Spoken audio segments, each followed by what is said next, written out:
Welcome to episode 1 of our Halloween book club, where we will be reading The Reappearance of Rachel Price by Holly Jackson. Grab your blanket, grab a warm tea, snuggle up, grab your notepads. Let's get started. You guys ready? I'm ready. I hope you guys are ready. I'm really excited. Which, by the way, Holly Jackson is the lady who wrote A Good Girl's Guide to Murder series, which I super recommend. I've read before. I've not read this book. So once again, no spoilers, please. Obviously, we can yap about who you think it might be, what's going on. But if you've read this book, please no spoilers. Let us all enjoy it for the first time together. And I'm very excited. Ooh, okay, let me go ahead and show you guys. So first page we get my family tree. So I know you guys can see that a little bit. I will read it out to you, but yeah, so this seems to be a homework assignment. It says Annabelle Price, 8th grade, February 13th of 2020. Ooh, okay, so this is kind of like a book in the past. Okay. So it says My Family Tree. And then it's Maria Price, Patrick Price, who had 2 children, Jefferson Price and Charlie Price. Sherry Price married Jefferson Price, and they had Carter Price. And then there was also Edward Bowden, Susan Bowden, and they had Rachel Price. So then Charlie Price married Rachel Price, and they had me, which is Annabelle Price. So get your notepads. I'm going to need people to remember these things for me. Okay. So, and then we got, you know how they have like IMDb's? So they have an IMDb for The Disappearance of Rachel Price. So it's a documentary, crime, filming 2024, crew, Ramsey Lee, who's a producer and director, so we're getting more cast. James Myers, camera operator, Saba Iqbal, the sound department, Ash Maddox, camera assistant. Which, by the way, this is an in-universe IMDb. It's not actually IMDb. Chapter 1. What do you think happened to your mother? The word sounded wrong to Belle when he said it. Mother. Unnatural. Not quite as bad as mom. That one pushed between her lips, misshapen and mad, like a bloated slug finally breaking free, splatting there on the floor for everyone to stare at. Because everyone would. Everyone always did. The word didn't belong in her mouth. So Belle didn't say it. Not if she could help it. At least there was a coldness to mother, a sense of distance. It's okay. Please take your time, Ramsey said, the vowels clipped and exposed. Belle looked across at him, avoiding the camera. Lines of concern crisscrossed his black skin, pulling around his eyes as they fixed on Belle's, because she was already taking her time. Too much. More than she had in the pre-interviews the past few days. He reached up to scratch his temple, right where his dark, coiled hair faded out above his ears. Ramsey Lee, filmmaker, director, from South London, a whole world away, and yet here he was, in Gorham, New Hampshire, sitting across from her. Ramsey cleared his throat. Belle began, choking on that slug. I don't know. Ramsey sat back, his chair creaking, and Belle knew from the flicker of disappointment in his face that she was doing a bad job.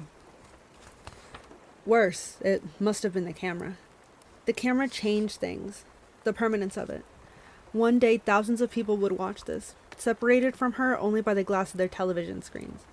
They would analyze every word she said, every pause she took, and have something to say about it. They'd study her face, her warm white skin and the flush of her cheeks, her sharp chin that sharpened more when she spoke, and especially when she smiled. Her short, honey blonde hair, her round gray-blue eyes. Doesn't she look just like Rachel did? They'd say, those people beyond the television screen. Belle thought she looked more like her dad, actually. Thanks, though. Sorry, Belle added, pressing her eyelids together. Bright orange patches where the 3 soft box lights glared at her. She just had to get through this documentary. Pretend not to be hating every second. Talk about Rachel, and then life could go back to normal. Back to not talking about Rachel. Ramsey shook his head, a smile breaking through. Don't worry, he said. It's a difficult question. It wasn't, though. Not really. And the answer wasn't difficult either. Belle really didn't know what had happened to her. No one did. That was the point of all of this. I think she was... Someone stumbled behind the camera, tripping on a cable that ripped out of the wall. One of the lights flickered and died, swaying on its rickety leg. A hand reached out to grab it before it fell, righting it. "Oh, shoot. Sorry, Rams," the tripper said, chasing the loose wire back to the outlet. Now that the light was out, Belle could see him properly for the first time. She couldn't say she'd noticed him before, when Ramses had introduced the crew, too dazzled by the lights in the camera.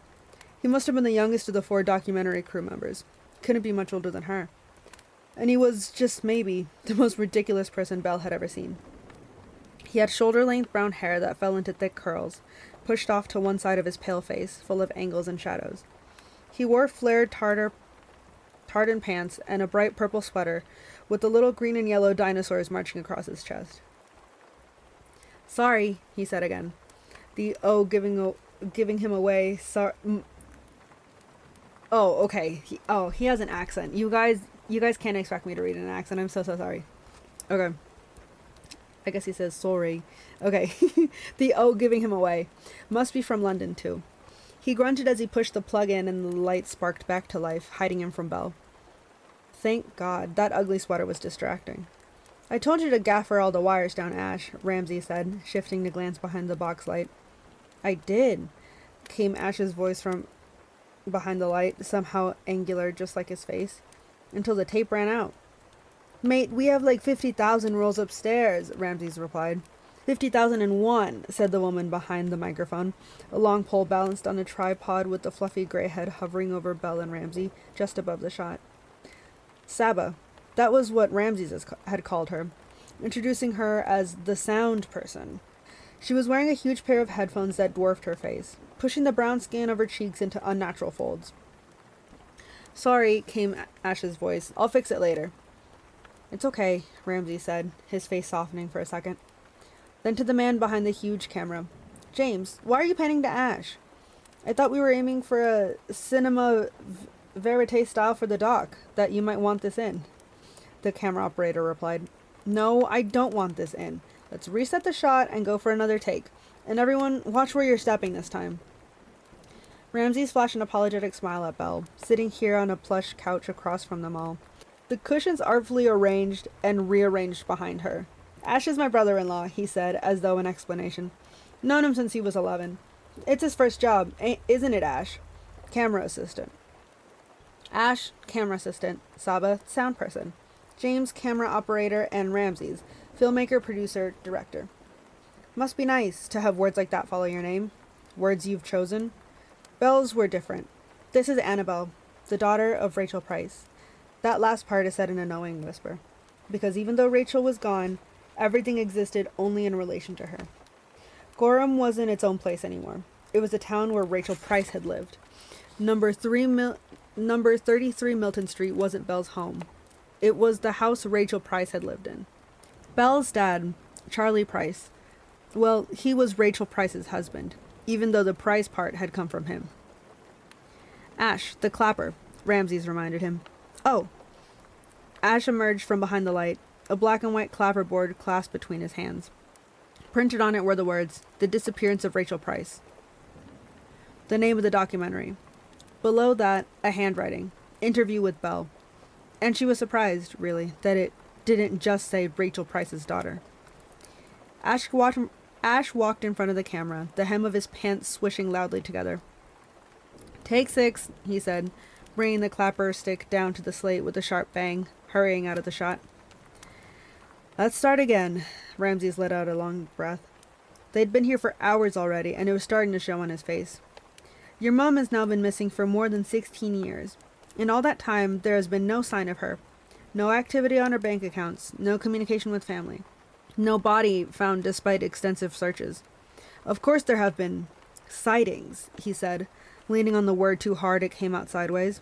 "People on the internet who claim to have seen Rachel in Paris, Brazil, even one a few months ago nearby in North Conway.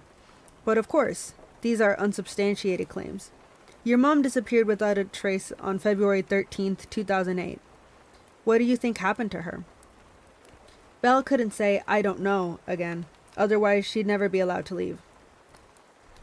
It's as much a mystery for me as the rest of the world, she said. And from the flash in Ramsey's eyes, she knew that was a better answer. Okay, keep going.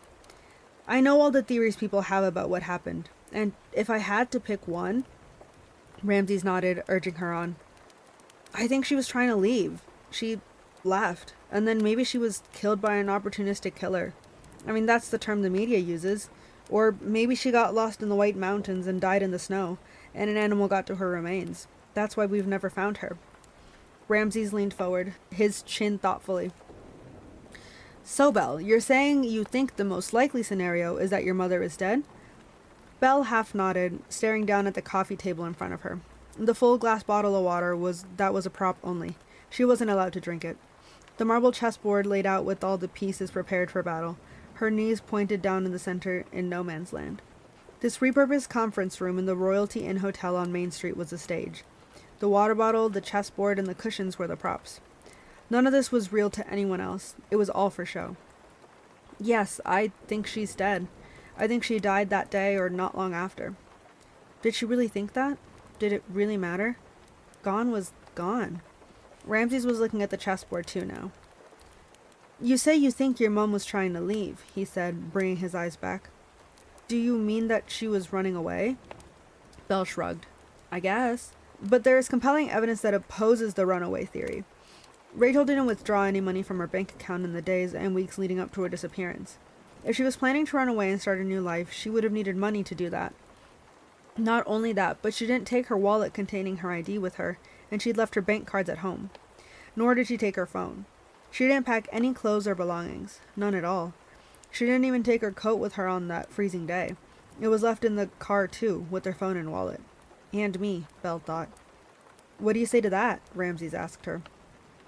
What did he want her to say? I don't know. Belle went back to those 3 words, hid behind them.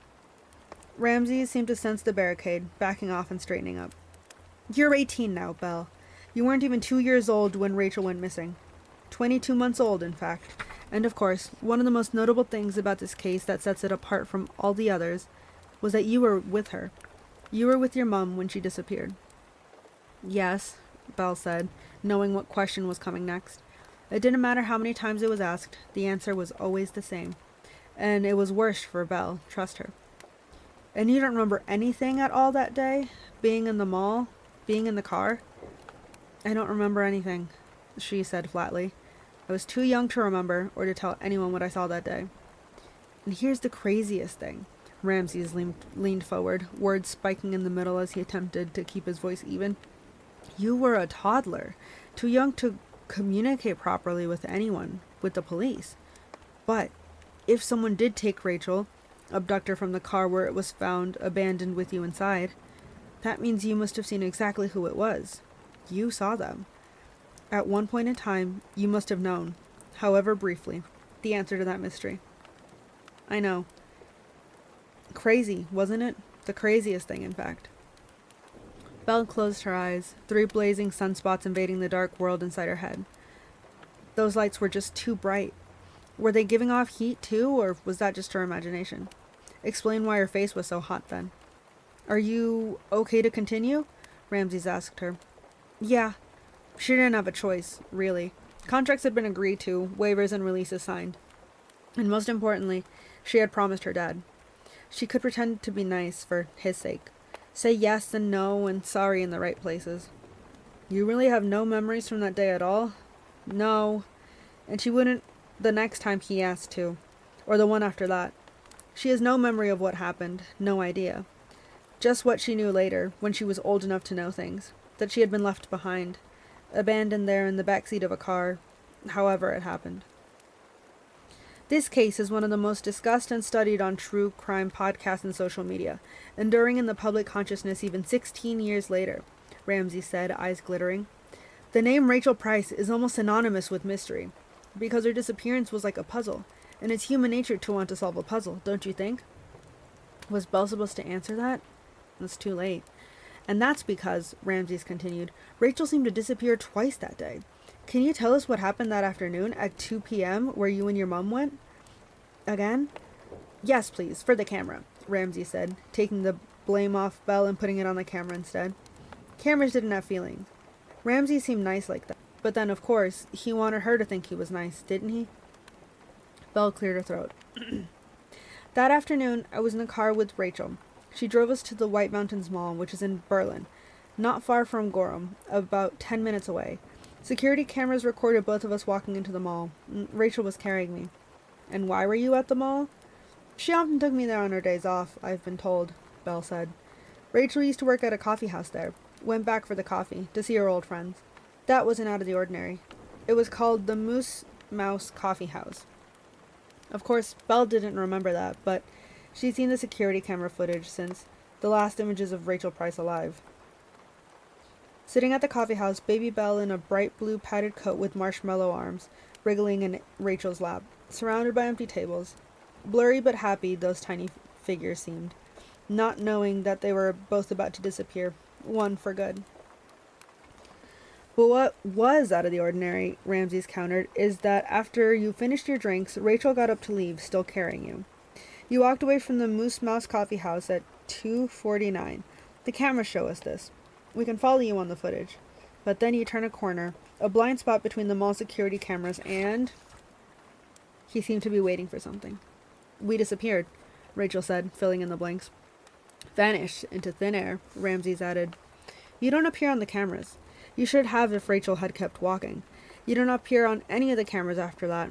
None of the ones by the exits. Nowhere. Which means you couldn't have left. And yet you did. You both disappeared inside that mall. And there was no explanation. Any idea how? I don't know. I don't remember. A bit of a running theme.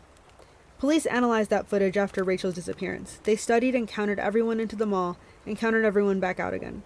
The numbers matched except for two. You and Rachel. The only two who entered and never left. The police even considered whether you'd left in disguise for some reason. Changed your appearances, but that didn't work with the numbers. You'd simply vanished. Belle shrugged, unsure what Ramses wanted her to say. She was unvanished now. The next thing we know, you've reappeared. You were found alone in Rachel's car, abandoned on the side of a road, close to Moose Brook State Park. The car was pulled up on the shoulder in the snow. Headlights on, engine still running. A man, Ramses checked his notes, Julian Tripp, was driving past and found you just after 6 o'clock. He called the police immediately. He's actually my homeroom teacher now, Mr. Tripp. Ramses smiled, didn't mind the interruption. Small world. Well, small town, Belle corrected him. I think it's clear why true crime fanatics have focused on this case. There have been no answers since the trial ended. It can't be solved and it will never make sense. It must be so much harder for you because you were there for all of it. Ramses paused. What has it been like, Belle, growing up in the shadow of this impossible mystery? No one had ever put it quite like that before. It did feel like a shadow, most days. A dark, unpleasant thing that you looked away from if you knew what was good for you. And Belle did. She rubbed her nose, hard enough to click the cartilage inside. Then remembered she was on camera, the microphone hovering above her. Darn. Hopefully Ramses would edit that out. It's been okay, she said eventually. I accepted a long time ago that we would never have answers. It's not my fault I can't remember any of it. I was just too young. And because I don't have those memories, we will never solve the Rachel Price mystery. But I'm okay with that. Honestly. I have my dad. Belle paused, a small smile stretching her mouth, pulling her chin into a point. He tried his hardest to give me as normal a childhood possible under the circumstances. He's the best dad I could ask for. That's why I don't want people to feel sorry for me, she said, meaning it. She hoped the camera could tell that. I'm lucky, actually. Ramses? Ash's voice floated in beyond the light. We're filming, Ash. Ramses turned to glare at him. Oh, I know. He sidestepped closer and Belle could finally see him again, blinking him into existence. It's just that we've gone over schedule, and I think... He gestured at the door, leading into the lobby of the hotel. Encased in the window panel was a face, pushed up against the glass, watching them. Belle shaded her eyes with a cupped hand, but the lights were still too bright to see who it was. She's here already, Ash said, checking the time on his phone. She's early. Who's she? Belle asked. She knew that Carter and Aunt Sherry weren't filming their interviews until next week. Shoot! Ramses hissed, checking his own watch. He glanced quickly at Belle, eyes wide. losing their kind lines. Belle leaned forward, losing hers too. She hardened her voice. Who's here, Ramses? Who's she? That's chapter 1. Ooh.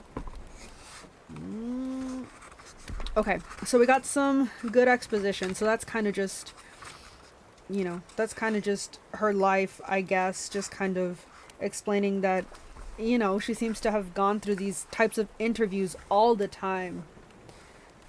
Of like how her mom disappeared, like, oh, where did you? Also, I do think it's interesting that they were at the mall and they were just like not seen at the mall, and then she just appeared in the car somewhere. So like, how would they have gotten out of the mall without them knowing? That's so interesting. I think that's gonna be an important detail.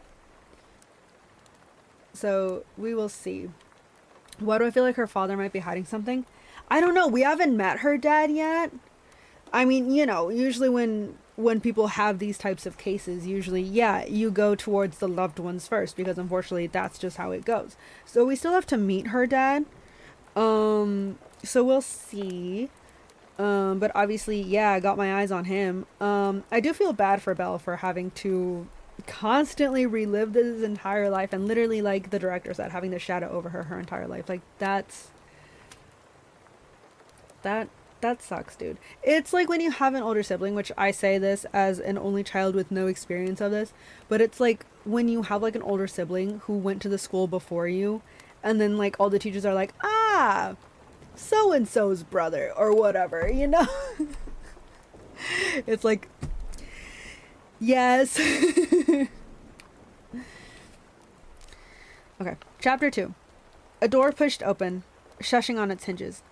Hello? A woman's voice sailed into the room. The girl at the front desk said you were filming in here.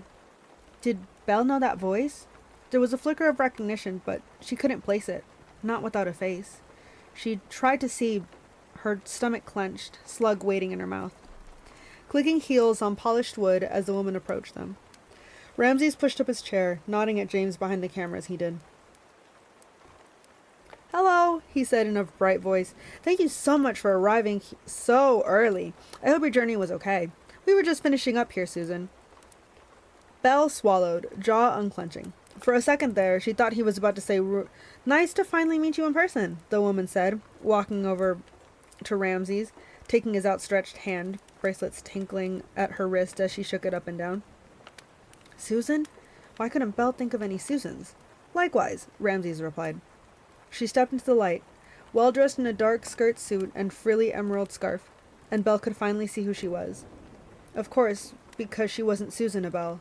She was Grandma, Rachel's mom. Rams, should I? Ash began, still floating there awkwardly. An unclear hand gesture, thumb pointed to Belle. Oh, well now, Grandma said to Ash, looking him up and down. Aren't you quite something? Belle stood, cushions falling out of their neat arrangement behind her. Hi, Grandma. The camera stood up with her, James removing it from the stand and placing it on his shoulder in one swift movement, stepping back to widen the shot. Grandma blinked back at her.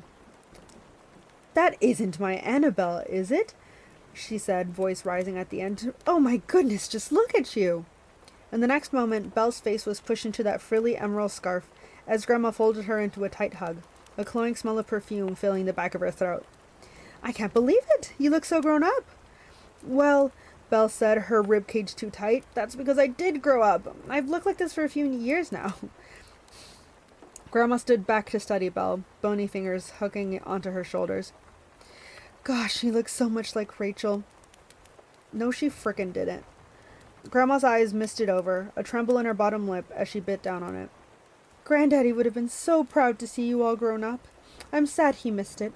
If only your father hadn't kept us away from you so long. Cruel, really. My only grandchild. She let go of Belle and reached into her pocket for a wrinkled tissue, blowing her nose loudly, a bird caw filling the room. Didn't even let you come to the funeral, Grandma sniffed. Belle wouldn't let that slide. That's because you told him you didn't want him there, she replied, sharpening her tongue, locking her jaw. Was Belle allowed to swear at the woman? How old was she? Early 70s? That was acceptable, right? But I wanted you there. Granddaddy would have too. But the only thing he really wanted, before he died, was to finally see his daughter's killer behind bars, where he belongs, she said pointedly, wiping her nose again for effect. And then, cancer. 4 years ago. Speaking the words into Ramsey's direction. Very sorry, he said, almost a whisper, like he didn't want to intrude on the scene, disappearing into the background. Were they supposed to be filming this? Grandma smiled sweetly at her, but all Belle could think of was Dad calling Susan a masshole, because she was from Massachusetts, and she was oh, I just had the perfect idea, she continued, oblivious. You could come stay with me this summer. It would be so lovely. You can help me out with the horses, spend some time in the house your mom grew up in, get away from that man. What do you think, Annabelle? What did Belle think? That it was an empty offer, and if Grandma really cared, she would have visited or called, but she didn't. And when those cameras were gone, she'd fly off and disappear again. People did that. Sounds too good to be true, Belle said. See, she could be a butthole too. And that man is my dad. Grandma's teeth snapped together. That man he did not kill Rachel. Belle's eyes filled with fire, just the two of them in the room, and a British film crew hiding in the dark. You got what you wanted, Grandma. He was charged with first-degree murder. He did his time in jail, waiting for the trial. And guess what? They found him innocent. Not guilty is not the same as innocent. And juries can get it wrong, Grandma said, lips moving too much around the words. I'm not the only one who thinks so. Everyone knows he did it. He had an alibi, Belle spat back, throwing in an angry smile. You seem to conveniently forget this. He still had time, Grandma scoffed, turning to find Ramsey's. No, Belle would not let her have the last word. Not when the cameras were watching. Not about Dad. He was at work that day. At around 2 o'clock, he cut his hand. Badly. Injuries sustained when he killed her, Belle laughed. There were witnesses. Multiple people in the auto repair shop who saw him cut his hand, Grandma. He bandaged it up and drove to the nearest emergency room. In Berlin, where you and Rachel were. Grandma's eyes lightened like she'd scored a point. Just wait. Belle was going to bury her. That's a coincidence. She locked her jaw and took aim. He's captured by the security cameras the entire time he's waiting for a nurse to get his stitches. The entire time he's in the hospital. He leaves at 5:38 exactly and drives home. That takes around 16 minutes, by the way, like his defense attorney said. Which brings us to 5:54 p.m. when Dad gets home. I'm found by Mr. Tripp a couple minutes after 6 p.m. The police arrive and call Dad at 6:25, once they identify me from Rachel's ID. Dad was home for that call. Plus, there's an earlier call to Rachel's phone at 6:04 when he's wondering where we are, which also pinged the cell tower proving he was home. If you're saying he drove straight to the abduction site 19 minutes away from the hospital, that means he only had 8 minutes to abduct Rachel, kill her, dispose of her, and get home in time for that phone call. The drive home itself is 6 minutes. It's impossible. He didn't do it. Belle caught her breath. She'd learned it all by heart a long time ago. It wasn't the first time she had to use it. You think that's enough time to kill someone and hide the body forever? Grandma looked pale, skin hanging in creases around her mouth, a life spent frowning. That's your mother you're talking about. That word again, just as unnatural in Grandma's voice. What's going on here? A new voice entered the room, one Belle would know anywhere. Dad? She said, searching for him beyond the glare. Charlie's silhouette crossed the room towards the film set, boots heavy against the floorboards, shoulders heavy inside his grease-stained shirt. You told me you'd be done with Belle at 2, he said, eyes on Ramsey's, one dirty hand skirting over his short hair, dark creamy brown like he had his coffee, a touch of gray at the temples. It's almost 3:30. I got worried. Her phone's off. Sorry, Ramsey's bowed his head. Time got away from us. Charlie Price, Grandma said, holding on too long to the hiss at the end of his name. Charlie's eyes finally found her, widening in recognition. Belle caught movement over her dad's shoulder, watching as Ramsey's turned to James. Keep rolling, he mouthed silently, spinning his fingers. The camera obeyed. What is she doing here? Charlie asked the room. They're making a documentary about my daughter. Why wouldn't I be here? Grandma retorted, puffing up beneath her bright green scarf. She glanced down and wrinkled her nose. I see you haven't learned to wash your hands. I was at work, Susan, Charlie said evenly. Some of us work for a living. Ugh, there he goes again, she sniffed. So combative all the time. Charlie, must be awful for you to be around that house every day, Annabelle, sweetie. Belle began. It's okay, Belle. You don't need to answer that. Her dad blinked slowly at her, his pale blue, wide-set eyes telling her everything he needed to. Angry people look guilty, he had always said. Does he not let you speak, sweetie? Susan, please, Charlie said through gritted teeth, taking a bite out of the stale air. Such a temper, Grandma replied, but she was the only one with a raised voice. The knot was there again, in Belle's gut, tightening and tightening, chasing its own tail. Why are you still filming? Charlie switched his attention to the boom microphone floating above his head, positioned its Saba's steady hands. Stop recording, please. Why, Charlie? Grandma said. You don't want the world to see who you really are? The air in the room thickened, clotted and gummy, as Belle forced it down, feeding the knot in her stomach. And who am I really, Susan? Charlie turned back to her. You want me to say it again? Charlie backed off, lips pressed into a stiff smile, fingers skimming over the stubble of his chin. No, that's okay. You've said enough over the years. I'm surprised you aren't bored of talking to the cameras by now. I'll stop when everyone knows the truth, Grandma bit back. This is pointless, Charlie sighed. You lost your daughter that day, Susan. I lost my wife, life as I knew it. Come on, Belle, grab your things and let's go. You must be hungry.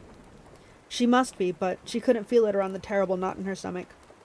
I worry about Annabelle, Grandma said then, grasping for her arm again, but Belle stepped out of her reach. I worry about her in that house, alone with you. Don't be ridiculous, Charlie said. Belle, come on. Coming. But she didn't move. She was blocked in between them and the table with the chessboard, stuck in no man's land. Ridiculous, is it? Grandma said, closer to a shriek, the edges of her words crashing together. Ridiculous how the women close to you all seem to end up dead. The room dropped into silence, sickly as it closed in. Charlie narrowed his eyes. The movement creased his face the same way as a laugh. What do you mean by that? Grandma's neck stretched out of her green scarf, like she thought she was winning the war. Your mother. She died when you were 16, didn't she? Belle tried not to gasp.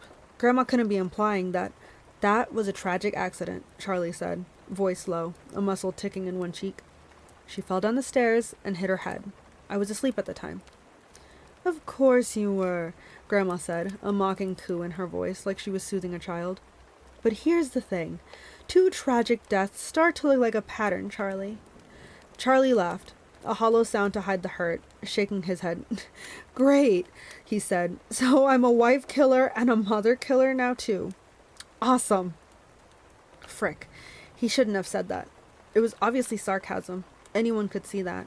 Anyone with sense. But the camera was rolling, and in the wrong hands, someone could make that look very bad.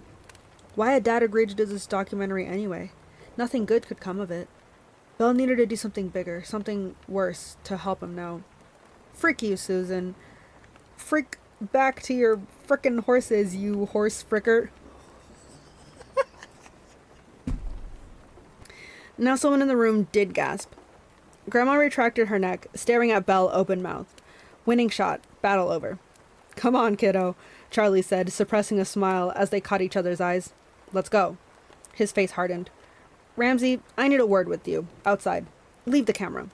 Yeah, sure, Ramsey replied, emerging once more from the background. Ash, see if Susan would like a drink, cup of tea, coffee? It's far too late for caffeine. Grandma sniffed, dropping down on a corner of the couch, defeated. Oh, right, Ash said, shuffling in awkwardly. Beer?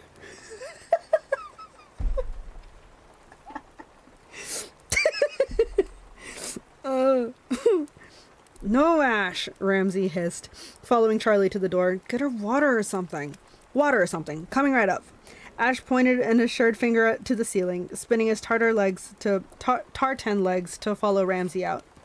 Grandma was looking at Belle, avoiding her. No change there, digging around for something in her purse. In fact, no one was currently looking at her.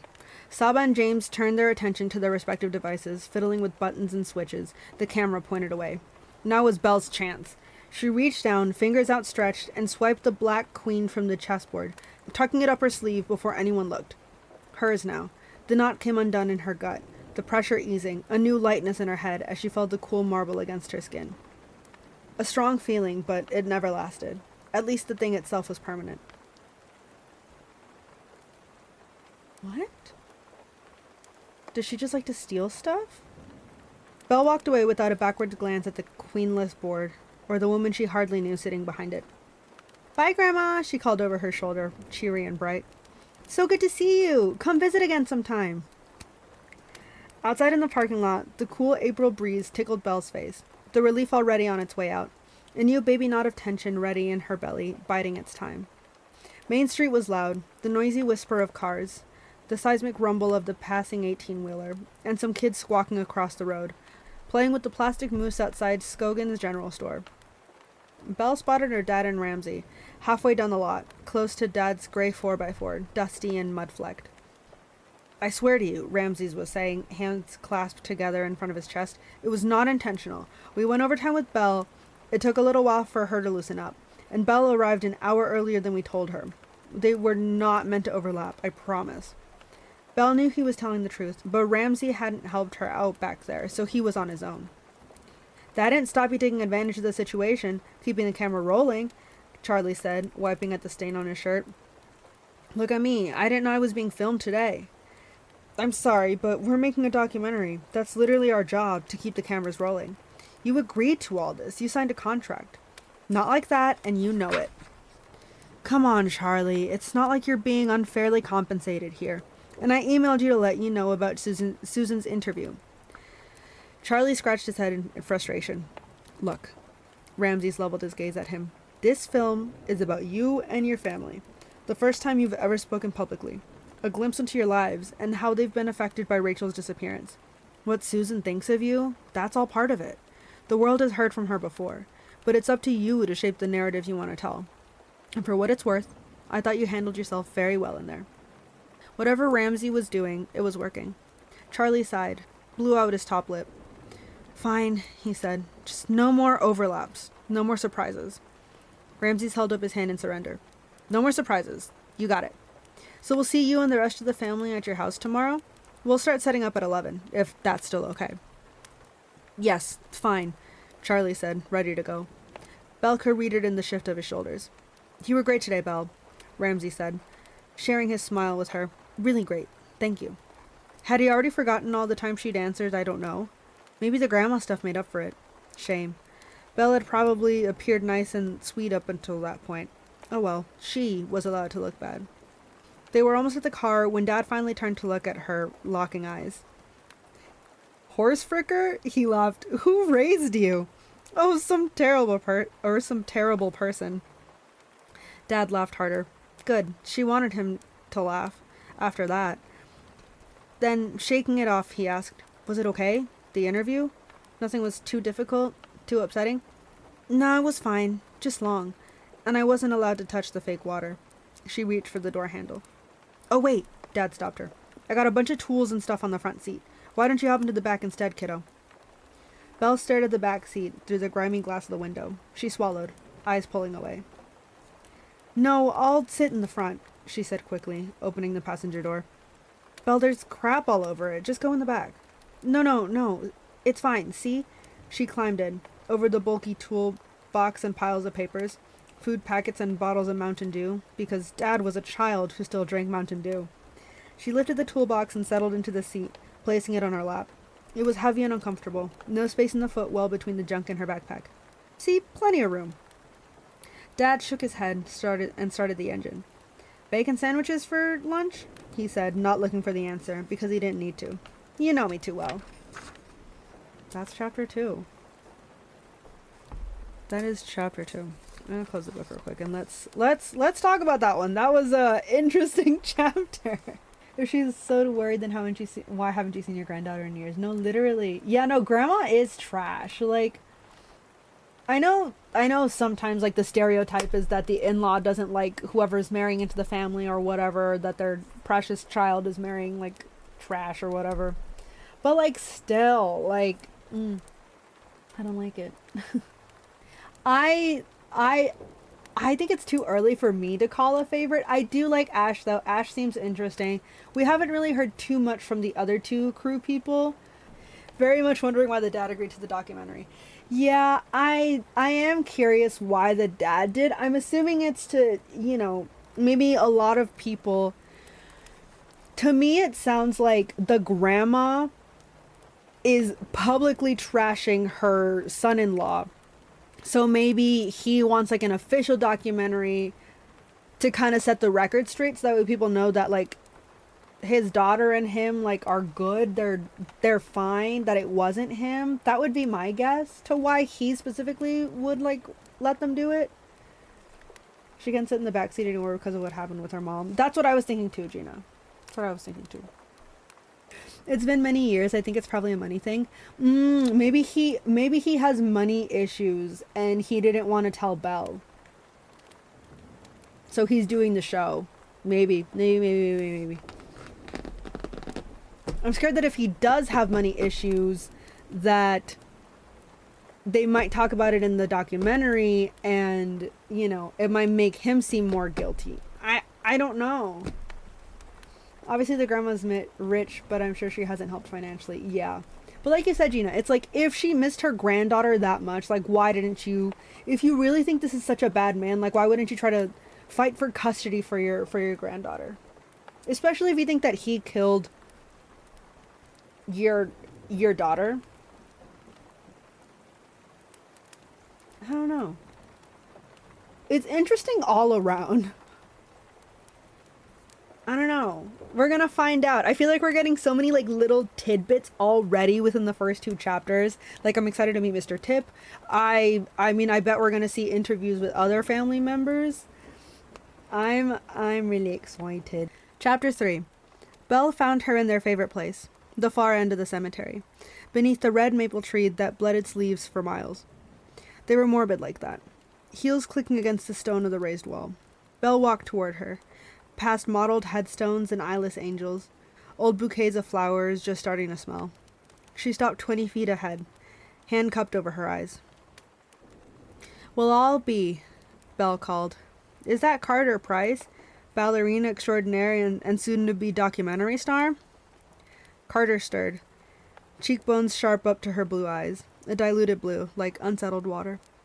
Nicer than Belle's eyes. Price eyes. Carter tilted her head, her waist-length coppery brown hair slipping over her shoulders, catching the bright sun, keeping it. "Shut up, you." Carter glanced down at her hand, something tucked between her fingers. "You smoking?" Belle asked, climbing up to sit beside her. "What gave you that idea?" Carter raised a cigarette to her lips. "Since when?" "Since yesterday." Carter coughed. "Don't tell my mom. It took it from her purse." "I don't tell anyone anything," Belle said, sliding over until their knees touched. "Give it here a sec." Carter balanced the cigarette between 2 skinny fingers, passed it over. "Thanks." Belle pushed the end between her lips for one deep drag, and then she stubbed it out on the wall, dropping it to the grass below. "Hey," Carter turned to her, annoyed. "I've seen you smoke plenty of times." "Well, you're better than I am, and you're 15. Belle patted her on the back, and not patronizing her. It was her job, after all, older cousin. "Frick's sake," Carter hissed. Belle withdrew her hand. "How are your feet today?" Carter glanced down at them, black Converse pivoting on the end of bare legs, flexing the lines of muscles along her calves. "Messed up, but fine, Aren't we all?" Belle said with a grin, ready to poke Carter in her armpit, the place she was most ticklish. Carter saw it coming, swatting her hand away, hitting it harder than she needed to, the slap of flesh on flesh, bone on bone. "Ouch," Belle cackled, cradling the hand. "We are in a cemetery. You shouldn't hit. Disrespects the dead." "Frick off," Carter smiled. "So does frickin' swearing." "Well, you taught me that," Carter countered. Strangers sometimes mistook them for sisters. They didn't look that much alike. Carter certainly got all the good genes on her side of the family, but they'd grown up together, almost as close as sisters. Belle and her dad lived at 33 Milton Street, and his brother Jeff lived with Aunt Sherry and Carter in number 19. Quite literally a stone's throw away. Well, a couple throws. Carter and Belle had tried it before. Got in big trouble, of course. Miss Nosy next door told on them. "Is that them?" Carter said, pointing with the sharp arrow tip of her nose. Belle followed her eye line. From here you could just about see the road in front of Belle's house. The minuscule Lego shape of a white van pulled up outside. Tiny stick figure people emerging, moving arms and legs. They'll be setting up the lights and stuff. Should probably head back soon. How'd the interview go?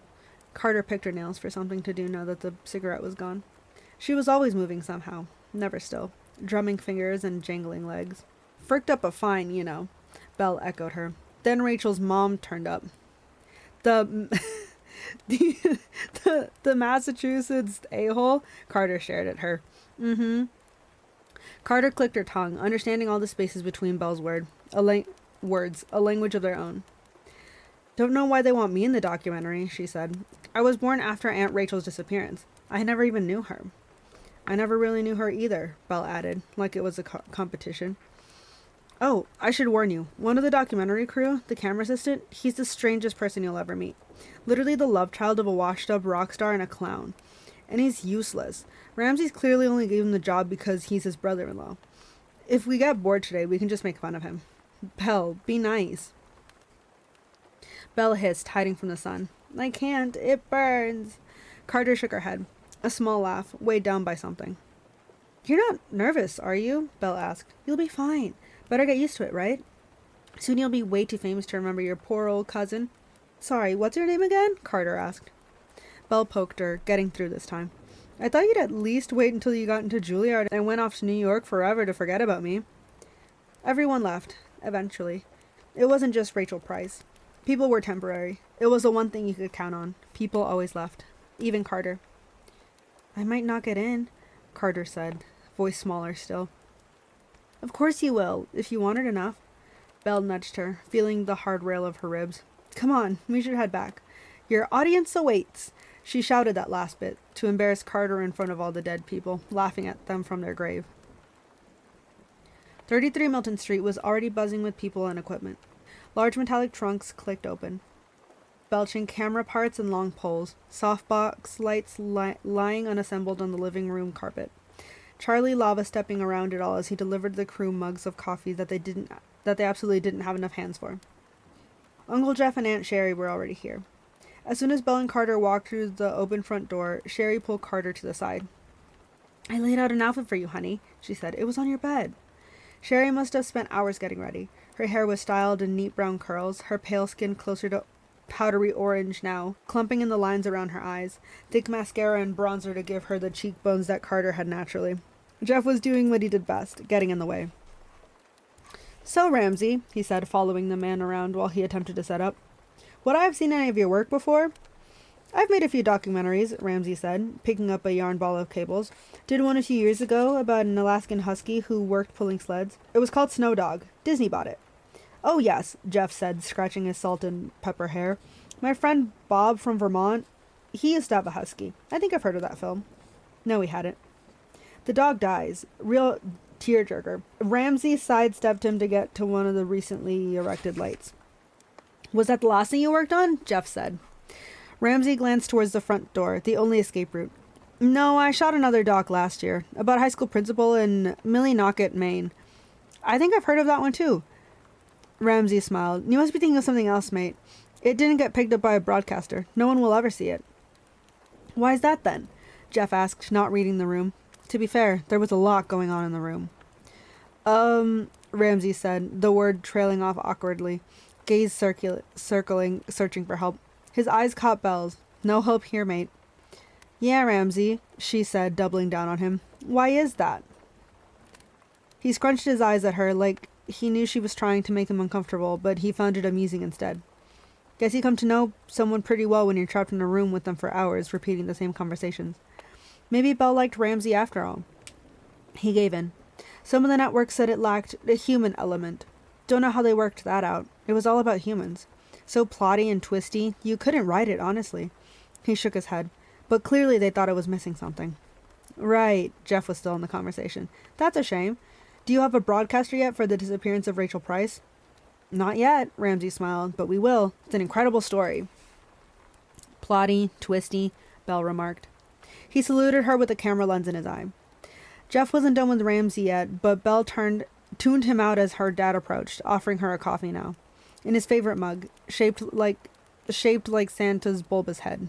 Miss Nosey's watching from the street, by the way, she said, taking the mug. The surface of the paint crackling slightly. Santa wearing those 1,000 Christmases all over his porcelain skin. Miss Nelson, Belle, Charlie corrected her, knocking his finger under her chin. While I remember, you didn't seal the trash can properly this morning. You've got to tie with the cord, remember? It's black bear season, I know, she finished for him. She thought she remembered doing it, hooking the bungee cord over. Must be thinking of another time. Sorry. Lucky your daddy's here to fight off any bears. Hey, I'm the mean one, she sniffed. I'll do the fighting. Charlie grinned at her, then turned to slap Jeff on the back. They were both, by chance, wearing dark green sweaters and jeans. Jefferson, stop chewing Ramsey's ear off. Let him get back to work.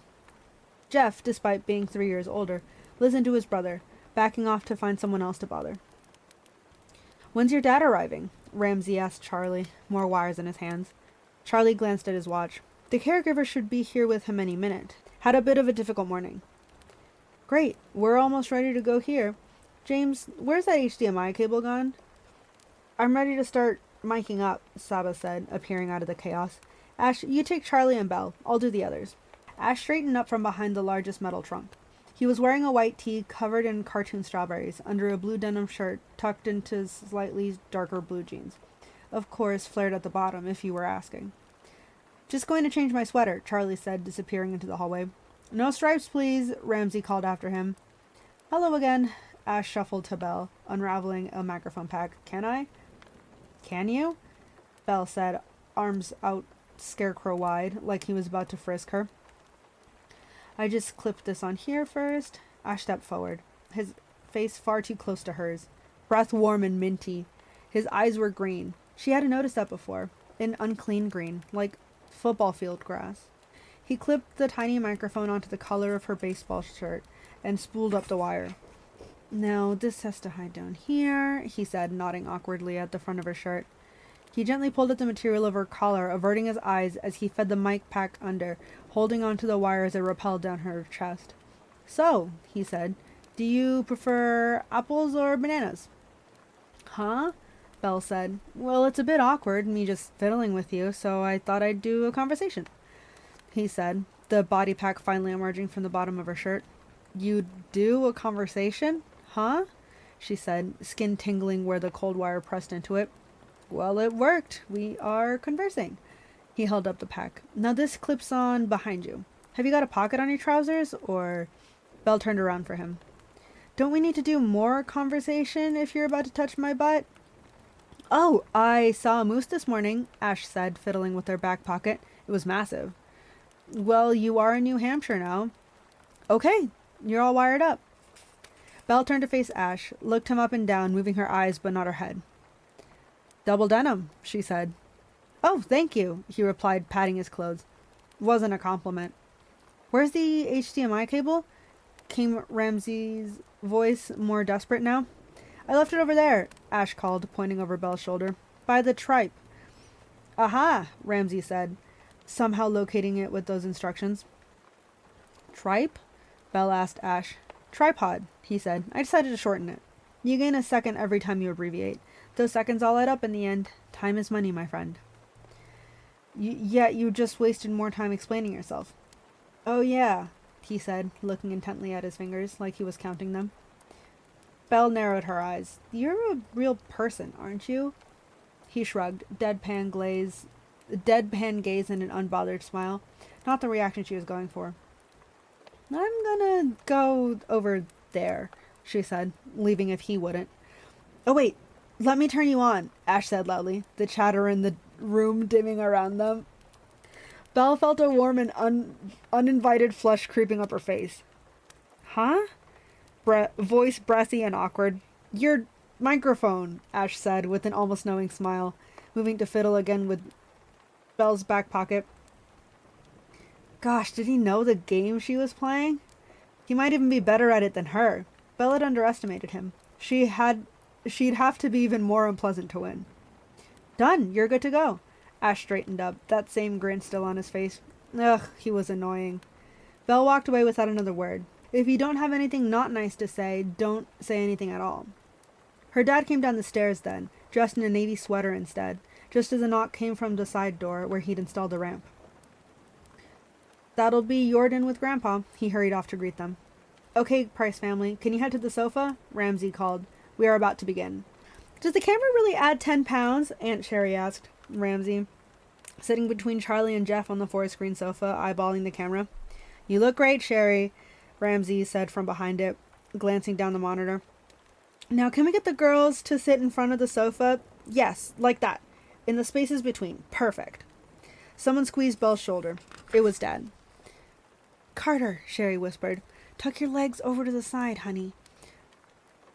"No, yes, like that. Good girl." "Dad, don't touch that. That's your microphone," Charlie said. Grandpa's wheelchair was pushed up against the side of the sofa, extending it. Jordan, the caregiver, was standing awkwardly at the back of the room, behind the crew. His dark hair was shaved close to his head, his dark beard not so much. Grandpa always complained that Jordan didn't shave on the days that he remembered who he was. "All good?" Ramsay checked in with Charlie. "For now," Charlie nodded. "I'll get Jordan to take my dad home if I think it's getting too much for him." "Of course. Thank you so much for joining us, Patrick," Ramsay said, voice loud, clear gaps between each word. Grandpa pointed a shaky finger at him. "You're the filmmaker from London." "Yes, that's me," Ramsay smiled. "You wouldn't know they already had this conversation just minutes ago. Nice to meet you." "Never been to London," Grandpa said. "Have I?" He looked at Charlie. "We can all go together, Pat," Sherry leaned forward. "See Carter perform with the Royal Ballet someday." "Oh, so it was London now, even farther than New York." "Mom, you're confusing Papa," Carter said quietly. Papa had been Belle's names for their grandpa first, when she was a toddler and 2 different syllables had been too much work. Belle didn't know if that had been pre-Rachel or post-Rachel. Grandpa probably wouldn't remember now either. "So I've hooked up to your TV there," Ramsay said, over-enunciating for Grandpa's sake. "We're going to play 3 clips for your old home videos. Thank you very much, Charlie and Jeff, for sending those over a few weeks ago.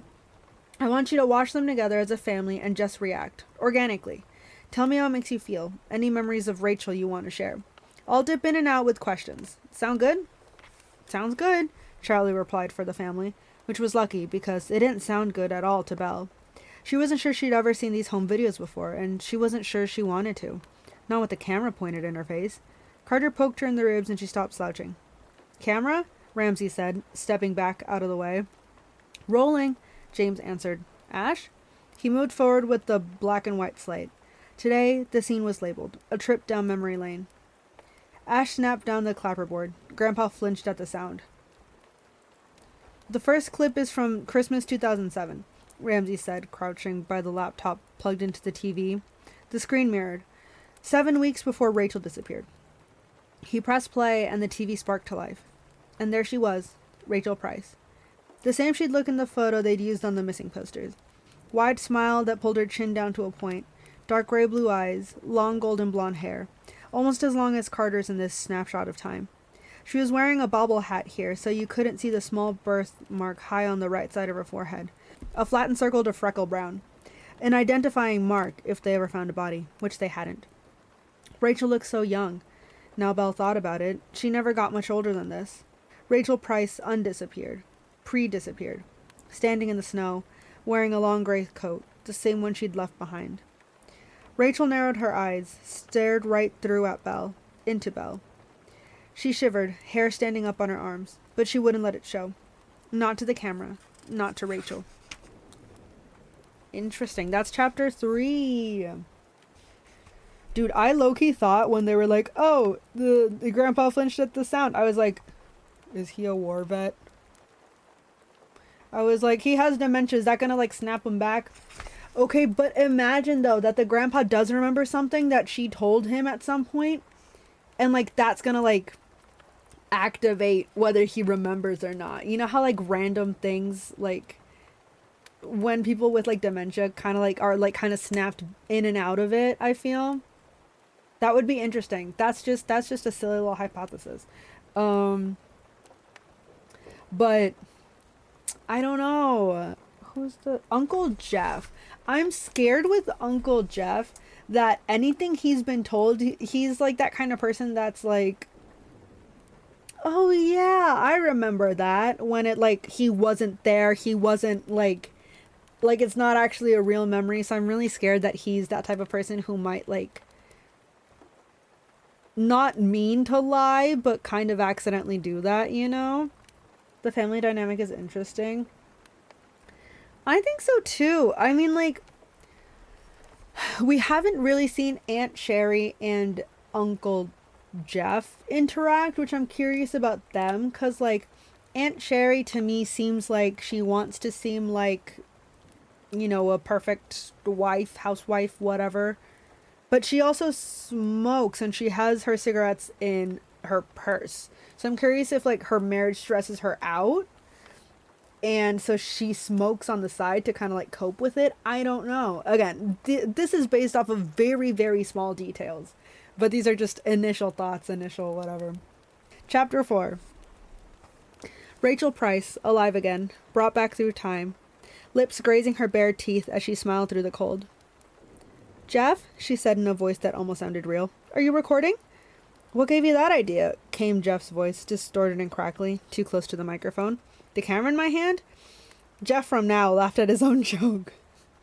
The angle shifted as past Jeff stepped forward, and now Belle could see a well-petted baby in the cradle of Rachel's arm, body in line with hers, fast asleep.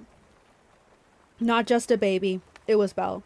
She knew that, yet she felt detached from the sleeping small child. They were from two different worlds. Look at you, Sherry from now said, just as the past version of herself spoke too. I'm giving up if no one's helping me with this snowman.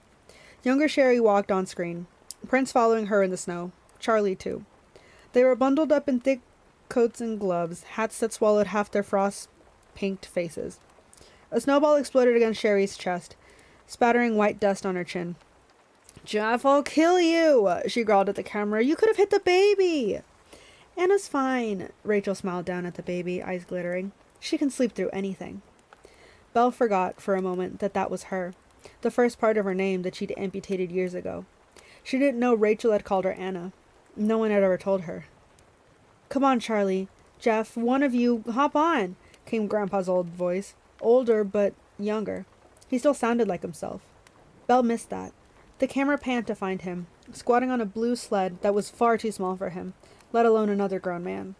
A grin split her dad's face, this younger version of him in the snow.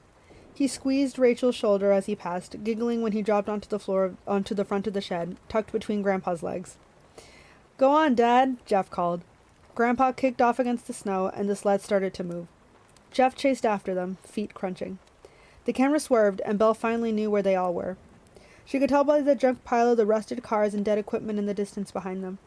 She recognized the old red truck in the middle of the pileup, and the tall framework she always thought looked like a mechanical giraffe. Called it Larry. They were at Price and Son's logging yard, owned by Grandpa, and his dad and Grandpa before him. It had gone out of business maybe 30 years ago, before her dad or Jeff had really had a chance to become those sons. But it had a good slope down towards the river and was the perfect place to sled when the snow was right. As long as you didn't go anywhere near all the old trucks and saws and dangerous equipment. Otherwise, Grandpa got mad. He wasn't mad now, though, laughing as he and Charlie sped down the hill. The sled tipped over. Charlie did it on purpose. A cascade of snow glittering down on him and Grandpa. They laughed and laughed in the way that hurts if you do it for too long, half buried there. Rachel's voice floated in from behind the camera, detached from her body. Oh no, they're gone, Anna. We lost them in the snow forever. The clip ended, and the television screen went dark. Not the accidental foreshadowing.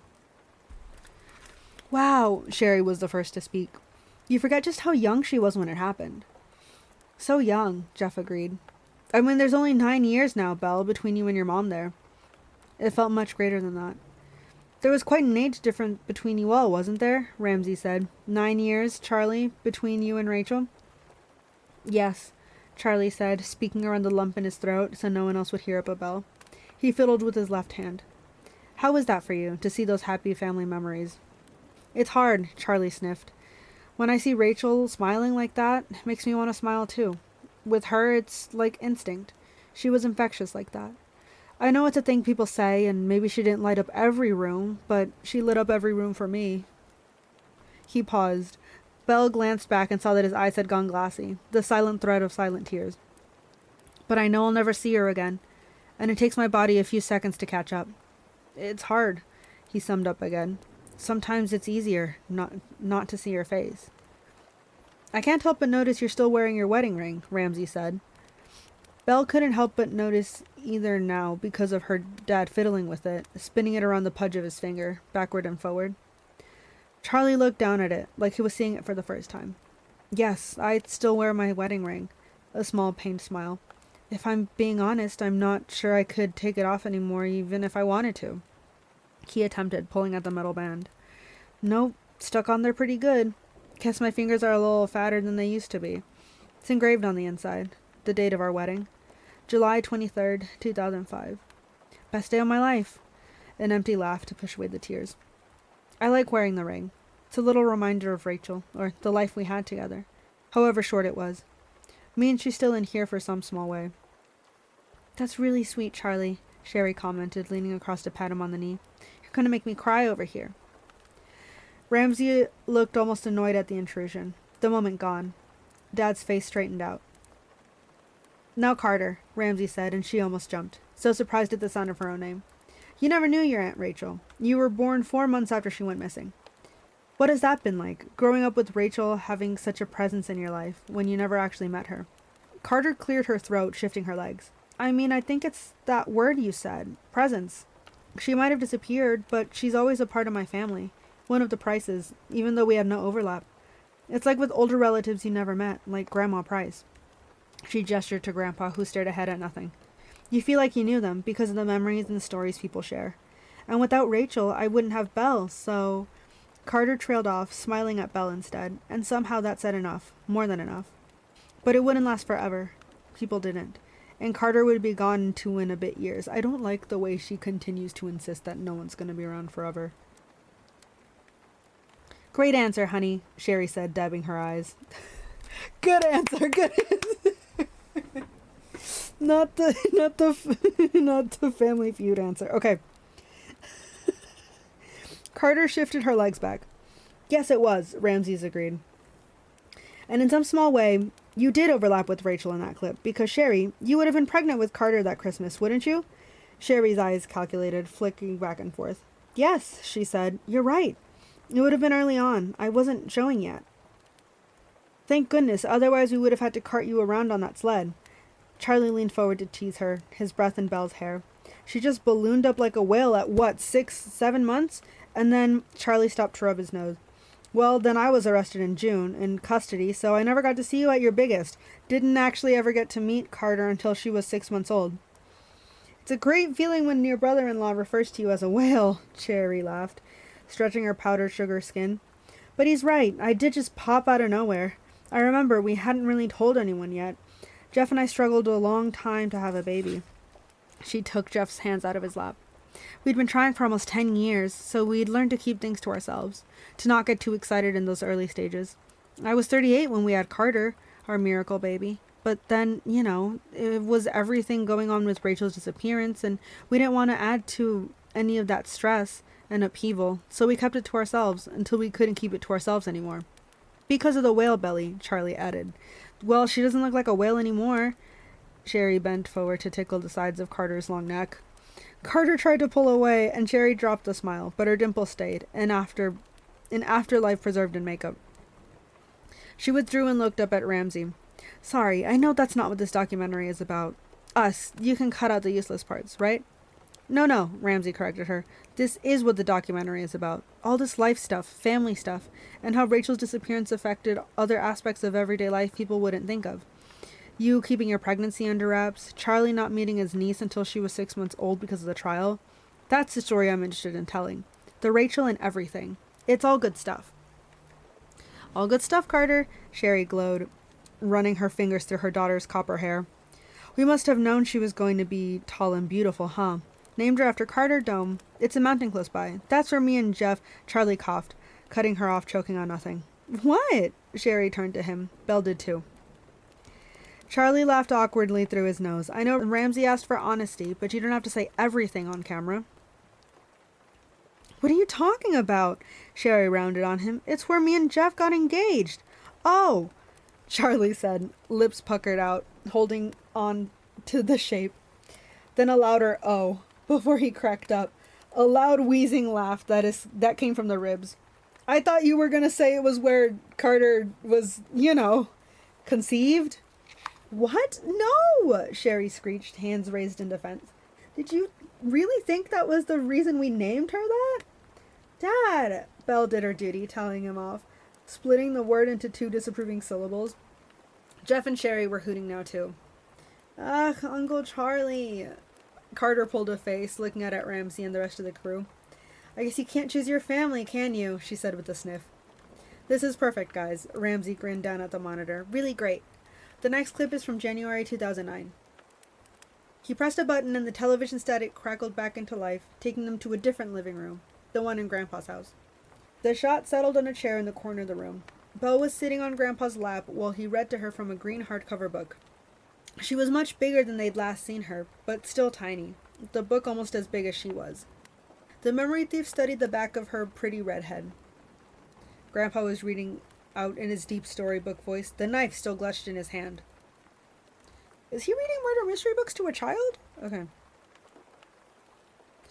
Pat, Sherry's voice chimed in behind the camera. Pretty sure that book is far too old for her. Doesn't even have pictures. Don't be silly, Sherry. Grandpa shot her down, returning his eyes to the book. She doesn't know what it's all about, just likes the sounds. Don't you, Annabelle? Yee, Peepaw, little Annabelle said, well on her way to 3 years old, fingers tracing the page. She loves it. It's a special book, isn't it, little one? The camera shuffled over to a car seat positioned by the sofa. There was a new sleeping baby there, a pink-faced Carter. They should be back soon, shouldn't they? Sherry said, a quiver in her voice. Any minute. Grandpa replied, one in his too. Wait, Sherry's breath rattled. Wind stormed hard behind the camera. I hear a car. I think that's them. Annabelle, come with me, honey. Sherry hurried out the room, blurring the shot. She pulled the front door open, the chirping sounds of a small girl behind her. Annabelle, it's your daddy, look! A small black truck had pulled up outside the house. The driver's side door opened and Charlie stepped out, wearing a smart suit, the tie undone and 2 loose snakes flapping over his shoulders. Where is she? He called to Sherry, grinning. Where's Annabelle? The angle shuddered to a small blonde head pushing through Sherry's legs. There she is! Charlie crouched down with his arms outstretched, voice thick with tears already. Uncle Jeff stepped out of the truck behind him, but Charlie only had eyes for her. Come here, baby girl. Daddy! Small Annabelle screeched as her little legs raced beneath her. Unsteady and unbalanced, jumping towards him head first. Her dad caught her before she hit the ground. He straightened up, holding her tightly in his arms. Her face buried next to his, coming up wet with his kisses and his tears. Daddy's home, he said into her ruffled hair. Never leaving again. Never leaving you again. I promise, Annabelle. The small child nodded, snatching his promise from the air, pressing her hand to his mouth. Charlie blew a loud raspberry against it. Daddy, stop it! Come see my baby! She pointed a stubby finger back towards the camera, back towards her 18-year-old self, sitting on the living room floor watching. The screen went dark. A sniff behind Belle. Her dad was crying in this timeline too, dabbing at his eyes with his darkened sleeve. Sorry, he coughed, embarrassed. Belle wrapped her arm around one of his legs. No, don't be sorry at all, Ramsey said gently. Can you tell us what was happening in that clip? Not sure I can, Charlie said, in a shuddering huff. He hid his face. Sherry was crying too, in a prettier way, face intact. And Grandpa wouldn't remember. That only left Jeff. That was the day of the verdict, he said, finally getting a word in edgewise. The jury reached their decision after 2 days of deliberation. Sherry stayed home to watch the kids. Dad couldn't bear to come to the courthouse. He was sick with nerves, terrified it would be a guilty verdict, so I went alone. The jury returned with the verdict of not guilty, which meant that Charlie was finally free, that he could finally come home. It was an emotional day. You spent a total of 7 months in custody, Charlie, awaiting trial. Ramses tried with him again. That must have felt like a very long time. Charlie nodded. Too long. To be away from Belle when she was so young. But that was a good day. Bittersweet, because we still didn't have Rachel, and no answers on what really happened to her. But it was the end of such an awful period of my life. I was just so happy to be back with my family. We were happy to have you back, Jeff added. Yes, Sherry sniffed. Not that we didn't love having Belle. She came to live with us when Charlie was arrested, and we had a new baby on the way imminently. Went from having no children in the house to 2 in quick succession. It was, Sherry paused, chewing on the thought, eventful. A little overwhelming, but Belle was a very sweet little girl. She used to ask us, "Where's Mommy? Where's Daddy?" Didn't she, Jeff? But eventually she stopped asking. And once Carter arrived, Belle was obsessed with her. Used to call her my baby, like you saw there. Belle turned to Carter, mouthed my baby at her, more demonically than Sherry had described it. Carter snorted. And Patrick helped us out a lot, didn't you? Sherry directed the words towards Grandpa. We had a home birth when Carter arrived. I'm not into hospitals or needles or any of that stuff. Any of that stuff. Don't get us started on homeopathic teas. So Pat took Belle for a few days when Carter was born. He helped us a lot with the girls, loved his granddaughters. You loved reading to Belle, didn't you, Pat? We were all figuring out everything together as a family unit. I think we did a pretty good job. Yes, you did, Charlie said softly. And I'm so grateful you were all there for Belle when I couldn't be. I'll never be able to thank you enough. I don't think I've said it as much as I should. You don't need to. Jeff looked across Sherry at him, brother to brother. That's what family is for. I had no doubt they were going to find you innocent that day. That's why I took Charlie's truck to the courthouse. I knew he would want to drive it home, a free man. That's right, Charlie said, wiping his eyes. My Ford F-Series, not sponsored. I loved that truck. I'd only bought it a few weeks before I was arrested, and I... Gotta go to the bathroom, Jeff muttered quickly, standing up and walking away from the sofa before anyone could say anything. Ramsey's eyes widened. The rest of the crew exchanged a look. Jeff, you can't just... But Jeff could, because he was already gone, out of the hallway, closing the bathroom door behind him. Not good at reading rooms, Uncle Jeff. A moment later, Ash pulled a pained face, lifting the headphones off his ears, holding them over his head like a crown. He still got his mic on, he said. You can hear him peeing? Belle asked. Oh yeah, really going for it. Carter smacked her forehead. Kill me now, honestly. I thought he just didn't want anyone to see him cry, Charlie said, finally drying his eyes. But on the topic of peeing and my favorite truck, he began. Don't you dare.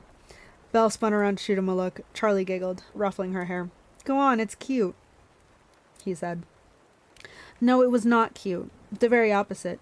And there was an entire British film crew here, not to mention the camera. Her dad poked her in the back. I've already started now. Belle sighed and turned away. Well, fine, if it cheered him up, but she wasn't going to help him tell it. I love that truck, Charlie said to Ramsey, throwing himself right into the story, permission granted. Would have kept it forever, but... Belle and I were in North Conway. Can't remember the reason now. Belle did. We went to Storyland for my 12th birthday. Right, Charlie said. We stopped at Taco Bell on the drive home. I leave Belle in the truck while I go in to grab the food. And when I come back out, she'd wet herself all over the back seat. He chuckled, telling the story with his hands too. I mean everywhere. So much pee. Uncle Charlie, Carter said, voice chiding, digging deeper with his name. You left me there for like 3 hours, Belle protested, a heat in her cheeks that was worse than the story itself. Charlie laughed harder. It was 10 minutes, 15 tops. Too many milkshakes at Storyland, I think, kiddo. He leaned all the way forward, wrapping her in a bear hug from behind, an annoying number of kisses on the top of her head. But we could never get the pee smell out, so that was the end of my beautiful truck, my first drive as a free man. Rip, Belle grumbled. Rest in pee? He added. Belle wouldn't dignify that with an answer. The sound of a toilet flushing, Jeff whistling as he walked back in. Definitely didn't wash his hand then. Carter sank even farther into the floor. Jeff, Ramsey stood up, voice as light and breezy as he could make it. No big deal, but next time, could you wait until we aren't in the middle of a segment to go to the toilet? I really had to pee, Jeff said, retaking his place on the sofa. Oh, we know, Ash muttered, replacing his headphones over his ears. I wanted to return to something Jeff said about that clip, Ramsey said. Then, somehow softening and raising his voice at the same time, he asked, Patrick, do you remember why you didn't want to go to the courthouse the day the verdict was read? Patrick? What? Grandpa croaked at his name. Were you nervous the verdict was going to be guilty? Who is that? Charlie shifted on the sofa, moving closer to Grandpa. Dad? He said softly. He's asking you about the trial, remember? About Rachel? Rachel, Grandpa said, choking over the sharp word, a cobweb of dried spit at the corner of his mouth. Rachel. Charlie's girlfriend. Wife. Charlie corrected him with a gentle smile. It's okay. Take your time, Dad. Charlie brought himself even closer, arm around Grandpa's shoulders. Rachel, he tried again. Wasn't she? Stop it! Grandpa spat suddenly, picking one hand up from his lap and flinging it towards Charlie's face. The slap made contact, just a soft burst of violence before Charlie caught Grandpa's hand, cupping it gently between his much bigger hands, safe hands. It's okay, Dad, he whispered to him. I'm here. You have nothing to worry about. Jeff? Grandpa asked him. No, it's Charlie. I'm here. Jordan stood to attention at the back of the room. It's okay, Charlie said to him, glancing at Belle to tell her as well. And it was okay, if her dad said it was. His gaze turned to Ramsey. Dad lost a lot of his memory when he had his first stroke last summer. It was a bad one. Been in a wheelchair since the second. He has vascular dementia, so he's losing more of his working memory. His speech, old memories. He can get aggressive without meaning to. Ramsey knew all of this, probably. Her dad must have explained it already. Maybe he was saying it now for the camera, so people didn't think Grandpa was just mean. I think he's lost most of the time that Rachel was with us. I'm not sure he even remembers the girls, Charlie said sadly, refusing to look down at them. Not remembering was a little like leaving. He doesn't have those memories anymore. I'm not sure it's fair of us to ask him about Rachel. It'll only distress him. And maybe Belle was the only one who could truly understand that. Of course, I'm sorry, Ramsey said. I shouldn't have. I thought I saw him smiling during the video. I'm sorry. It's okay. Are we okay to carry on? And they were, because Dad said it. A small red mark growing on his cheek. This final clip is an important one, Ramsey said, zeroing in on Belle instead. Great. Her turn in the spotlight? She'd been trying to go unnoticed, which was not the same as disappeared. Sherry and Dad were easy shields. The reason this one is special, Ramsey continued, is because it might be the last ever video of Rachel Price, other than the security footage from the White Mountain Mall. This video was taken by Rachel on February 11th, 2008, 2 days before she disappeared. He let that hang in the air for a moment. Here we go. He pressed play. A close-up of a child in a yellow onesie lying on the carpet, a gummy baby tooth smile at the camera above. Bare chubby feet pressed together like thoughtful hands waiting for something. Who's the best girl in the world? The voice behind the camera asked, soft and breathy and sure, like it already knew the answer. Familiar somehow, too. One oversized hand reached down, coming from the sky to tickle the young child. She giggled, balling her tiny baby fist, spitting bubbles as her happy tongue poked through, freezing when the hand withdrew, like she only came alive at the touch, tickled again. Are you a mommy's girl? The voice asked. The child squealed in response. You are, aren't you? You're a mommy's girl, Annabelle Boo. Mama, the child answered, stilted and bright. Yes, Anna, you love your mama, huh? Yes, said the child, confident it was a word. That's a mama belong it, confident that it was a sentence. Yeah, good girl, Rachel said, pretending to understand. And mommy loves you more than anything in the whole wide world, doesn't she? There was a sound, the soft crash of the front door closing, somewhere off camera. You're here already, Charlie's voice muffled in the background. How did you get home? Jules gave me a ride, Rachel replied. I would have come get you, he said. Rachel, honey. Closer now. You didn't shut the front door again. You really need to check. It's freezing out. Aren't you cold? Not really, she answered. We're not cold, are we, baby girl?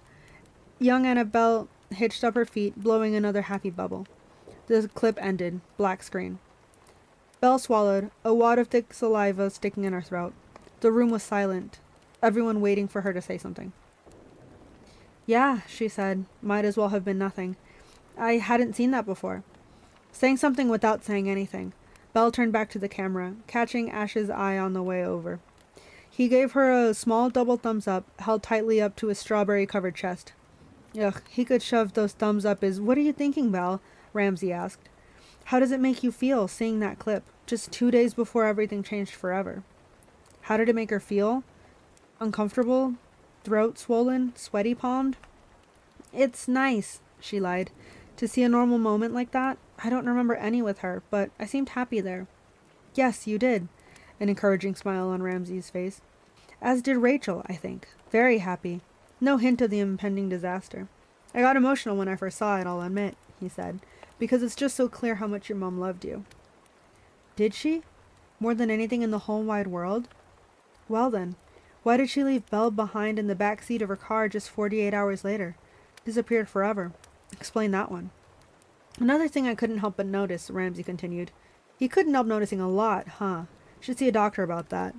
There's a physical resemblance between you and Rachel, but the thing that gets me here is how similar the two of you sound. Your voices when you speak are almost exactly the same. Yeah, I noticed that, Jeff chimed in. Really similar. Now you're all grown up. We'll probably get you two mixed up all the time on the phone if. Belle knew they were right. It was the reason Rachel's voice felt familiar, because she definitely wasn't recalling it from memories. She had none. Ramsay was waiting for her to answer, but she didn't want to speak in Rachel's voice again.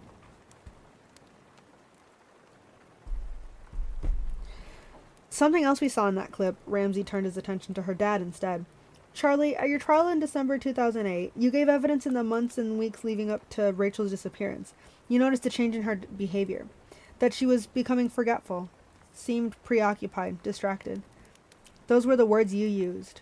Could you tell us about that? Charlie sat up straighter, the old sofa creaking beneath him. It was nothing major, just like what you saw there with the front door. Rachel was forgetting things she didn't used to. Leaving the oven on, burning food, forgetting that Belle was in the bathtub, stoves, faucets, windows, baby monitors, things like that.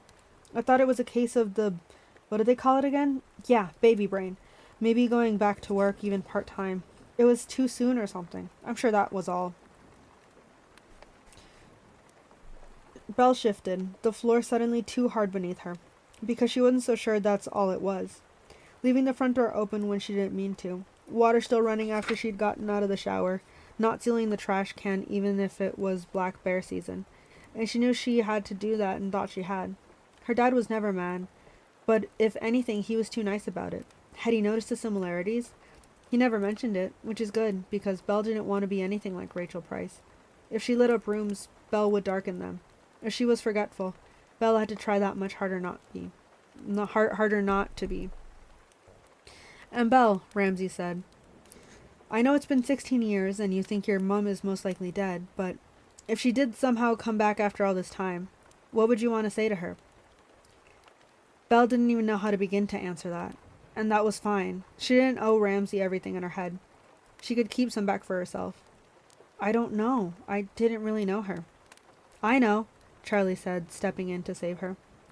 I've thought about it a lot, have dreams about it, even.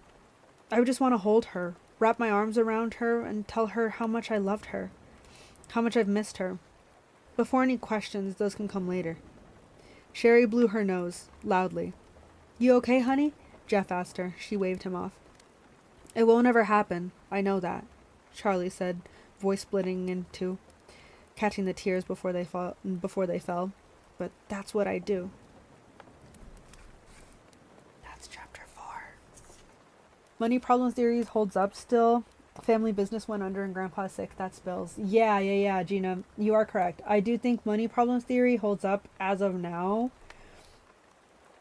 So we'll see.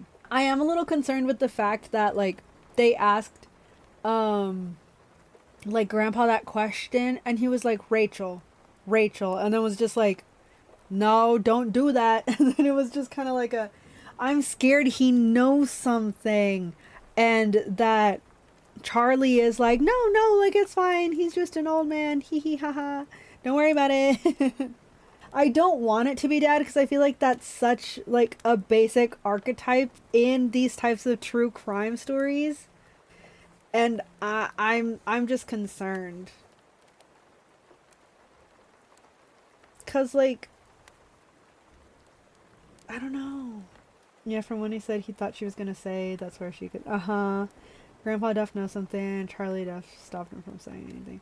Cause he said that Grandpa got a heart attack or something. I'm just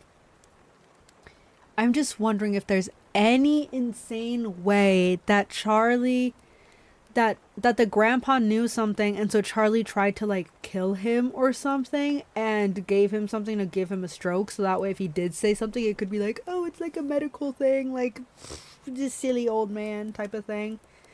Again, don't know if Charlie would go that far, I'm also almost wondering if there's any way that, like, I don't know. Is it possible that Rachel had an affair with someone and that Charlie found out and he was upset? I don't know. I feel like in that last video, like right before she disappeared, I feel like he sounded a little hostile. Is that just me? Is that just me like auto projecting that on him? I just I feel like this has to have a twist and then it can't be the dad just because of like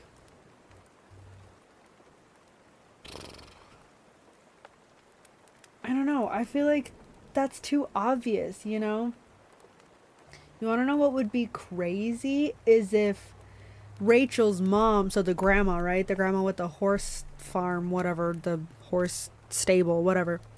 Imagine if she somehow hired someone to do something to her own daughter because she didn't like her son-in-law. Maybe like not even like kill her. Maybe she's just had her sent away so that she could get the father in jail because she doesn't like the dad with her daughter, but he didn't go to jail. I don't know. Dad could just be a red herring, but he was just moving weird on the stuff. No, Gina, I agree. It's like one of those things where it's like you're innocent, but the way you are acting makes you seem like you're suspicious. So I'm very scared. I'm also nervous about how they're going to portray him in this documentary because, you know, reality TV show, they edit it all the time to make certain people look like certain, like they have certain personalities or certain characteristics. So I don't know. I need to know when Rachel and him met. Because, yeah, he is 9 years older than Rachel. I'm so curious if that's why the mom doesn't like him, because she thinks maybe he, you know, used his age as an advantage and like preyed on Rachel or something. I don't know. We're still like, we're like, we have gotten a good bit of information, but we're still not like nearly close to like, I mean, obviously we're not close to it at all. I'm sure there will be plot twists and whatnot. Maybe it'll just go straight forward. Who knows? Grandma better not be giving the people who are making the documentary money to make the dad size. Koala, that is a really good point because this is clearly a very small director, very small crew. So it's entirely possible she does try to bribe them, you know? Also, the fact that Charlie said it won't ever happen, I know that, but that's what I do. That sounds so suspicious to me, and like to me, like that's such a reality TV show moment where it's like they edit it so it's like I know she won't come back. Like it's like why would you say that? You look so bad saying something like that. Okay. Ooh, like it's like how do you know she wouldn't come back? Like okay, because we've already established that Rachel thinks that her mom is dead and that she's not going to come back because she would have if she did, or if she wasn't dead. But I don't know if the dad has had his interview already, so the dad has established that he thinks that something happened to her too. But he said that so confidently. Like, if, Lord forbid, if Matt ever disappeared and they asked me, like, what would I do if she came back or he came back, I would be like, oh, dude, like, if he comes back, like, I would not be like, well, it's been this long, so he's probably gone. Like, I feel like people always hold on to the hope. If there is no body, I feel like people always hold on to that very small sliver of hope that they might still be alive. So, like, why wouldn't he hold on to that sliver of hope? Because you never know. Also, especially with people who have claimed to seen Rachel Price before, like, why wouldn't you hope that maybe one of those sightings would actually be her? I don't want to be clocking this man's tea in the first 4 chapters, and I really hope Holly Jackson, the author, wouldn't do it that straightforward because there's 50 freaking chapters, so ain't no way that we're only like a fifth of the way and that we've already figured out. Okay, shall we continue then? Chapter 5. Nightstands were made for secrets. sus. Um, and Belle had more than most. So many that she'd had to clear a shelf inside her wardrobe for the overspill, hidden behind her balled up socks, and under the bed. Oh, right, because she's a klepto. Oh my gosh. Okay, so I think we're getting confirmation that she's a klepto, right? She opened the nightstand drawer, contents rattling as she did. Lip balms and hand sanitizers, a little salt shaker from Rose's Pizza, bookmarks, pens, one AirPod, that one she felt real bad about, nail polish, a glove with the tag still on, a little figurine that might have been a Happy Meal toy, a tiny screwdriver, and the black marble queen from the chessboard at Royalty Inn. Belle added one more secret to the pile, the scrunchie she'd taken today off a freshman's desk in the science lab.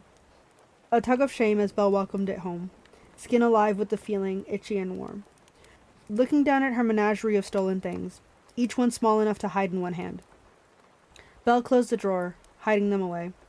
Hidden, but not gone. Things couldn't get up and leave like that. Unless she was in a Pixar movie, and Belle was pretty sure she wasn't. She got into bed, making eye contact with the book waiting for her on top of the nightstand. The plot hadn't really got going yet. A lot of backstory. But something exciting was going to happen soon. It had to. The title promised it.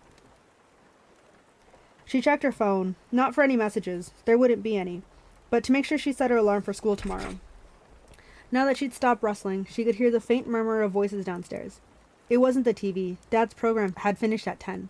Someone must be here. Who was at their house this late? Belle kicked the comforter off, crossed her room with light barefoot steps, and cracked the door. The voices growing clearer the farther she pushed, standing half in and half out of her room, eyes on the glowing stairs. Her dad was speaking now, in the living room below. Way too late. I don't know why you're saying this now. What happened? Did it not go well today? The interview? No, it was fine. It was Uncle Jeff. She recognized his voice, but there was an edge to it that she didn't hear often, an uneasiness. Fine, I think. I answered everything. But I was nervous about accidentally saying something that made you look bad, so I thought about my answers carefully before I gave them. And Ramsey commented that I was taking my time. So maybe it looked like I was trying to hide something? I don't know. But you aren't hiding anything, Charlie said, his voice soothing. None of us are hiding anything, so you have nothing to worry about. It's all fine. Maybe. I don't know, Charlie. I don't know if this documentary was such a good idea. Things have been normal for a long time. Good, even. Do you remember what it was like, back when she first disappeared? Or after the trial? All that attention, the media, people in town having opinions, the broken windows, the psycho obsessed with the case? You have no idea what kind of spin this documentary might have. They could be trying to make you look guilty. They can do that, you know? Editing, the soundtrack, the perspective. Easy to make someone look like a villain. I don't know why we're doing this. Why we're risking bringing all that negative attention back into our lives. That's what we said. We're doing it because we have to, Jeff, her dad answered, still nice, still calm, but Belle could hear a rare hint of impatience. You think I wanted to do it? You think I wanted the cameras around, intruding in our lives, bringing up these old painful memories? But we have to, and it will all be fine, I promise. They can't make me look guilty because I'm not guilty. We all know that. They'll be done in a few weeks, and then we can all move on with our lives. Hey, it might even be a positive thing, this documentary. People will finally get to see the real us. Our family. How much we all loved Rachel. It might be the thing that finally clears my name for good. But maybe it's not too late to what? Charlie cut him off. I signed a contract. The family's participation was part of that deal. I sold them my life rights, Jefferson. They paid me $40,000. It is too late to go back and this discussion is pointless. Belle shifted her position, knees cracking in the silence, holding her breath to listen harder. I'm just trying to help you, Jeff said. I don't think you've thought this all through. I have thought it through hundreds of times, Charlie said, and now he was angry. Belle never heard him angry. I don't see you volunteering to pay for Dad's care, Jefferson. Do you know how expensive it is to have a full-time caregiver? Have you ever given it one thought?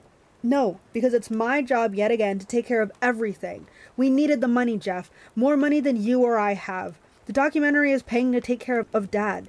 You might not want to do it. I don't want to do it, but we had no other choice. Belle was listening, learning, but Jeff clearly wasn't. There must be another way to help Dad, and you're right, Jeff. Charlie's voice grated. We did have two options to get that kind of money. One was to take part of this documentary, and the other was to finally apply for Rachel's death certificate so I could cash in on her life insurance policy. That was the bigger payout for sure. But which of those options makes me look worse, do you think? Which one of those makes me look guilty? He was right, of course. Dad was always right. They would fall apart without him, the whole family. He did the worrying and the thinking and the planning, so they didn't have to. Belle knew he must have a good reason for finally agreeing to talk to the cameras after all these years. I'm scared. They have established that they've established a few small things that I don't like. Obviously, Belle not wanting to sit in the back seat. The second, that Belle thinks that her dad can do no wrong. I'm nervous. Okay, sorry. I'll keep reading. I'm sorry, Jeff said, backing off, giving up the edge in his voice. I wasn't thinking about Dad, about the money. I didn't realize that's why you agreed to the documentary. I'm sorry. Thank you for taking care of Dad, for putting him first. I don't need thanks, Charlie said, back to normal. It's Dad. I'd do anything for him. Do anything for any of you. I know you would, Jeff said. Belle hadn't really heard Dad and Uncle Jeff argue before. Playful ones, for sure, brotherly teasing and overreacting, but never something where real sorries had to change hands like that. Because Dad didn't argue. He wasn't built that way. He and Belle had never had a real fight. Not raised voices or heated words they'd regret later. Bella tried, of course, many, many times, when she needed somewhere to put her anger. But at the first sign, Dad would simply tell her he was going to leave the house, so they could calm down in their own space, in time, find kinder words to work it out. Mostly he didn't actually have to leave at all. It worked every time, unlit whatever fuse there was, untangled whatever misunderstanding. He was good like that, the only one who would never leave her. And Belle found other places to put her anger. Sorry, Jeff was still saying downstairs. I'll do the rest of the filming, whatever they want me to. I'll even try to enjoy it, Belle promised to Sane. Oh, frick off, Belle said when she spotted Ramsey and the rest of the crew outside of the Gorham Middle and High School the next morning. Carter jostled her shoulder as they crossed the street together.